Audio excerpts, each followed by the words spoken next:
Hey leaders, thank you so much for leading this weekend, June 6th. This week we are in our last division of the Old Testament, focusing on the minor prophets, reminding kids that they are not called the minor prophets because they are less important.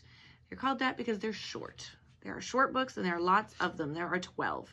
So it'll be a cool week wrapping up the Old Testament. They'll be excited to know that they've gotten that far. And we'll keep going looking at the meta-narrative.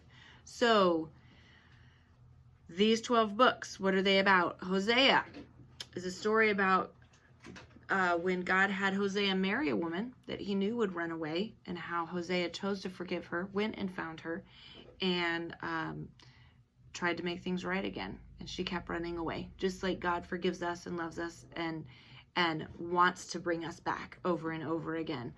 The book of Hosea is a picture of God's relationship with the Israelites, but also with us.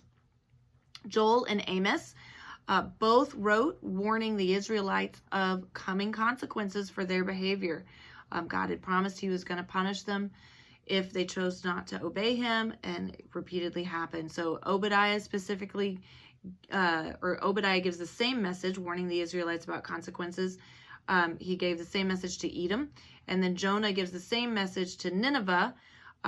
We all know that Jonah said no to God the first time via his actions, and then God gave him a second chance when he said he was sorry and he went back. Micah, he prophesied about the consequences of destruction of Israel and Judah, also including God's plan for the Messiah. In the book of Micah, he prophesied that Jesus would be born in the city of Bethlehem. So Nahum, name means comfort, and so it has that, but it's also, he gave a second message about Nineveh, and they're repenting and about to get some serious consequences. So we know that this had to happen twice, that they got it straight for a little while and then went straight back to it. Habakkuk. Habakkuk's book is a conversation between himself and God about why God was letting people suffer.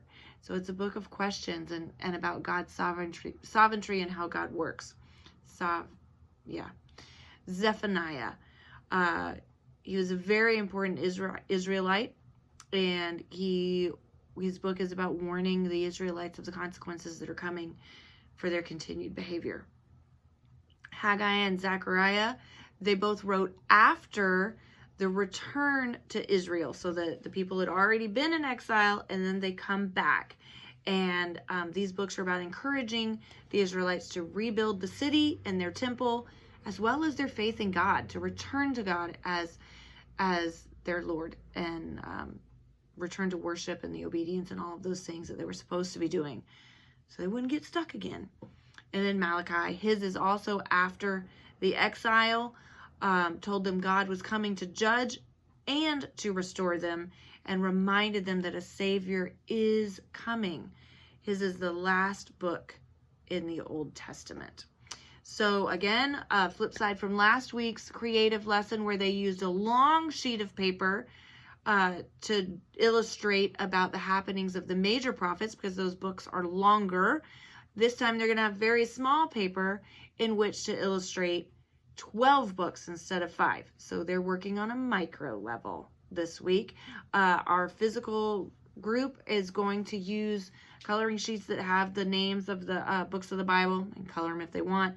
But their goal is to put all the books of the Old Testament in order using those sheets, holding them, putting them on the floor, whatever works best. All right.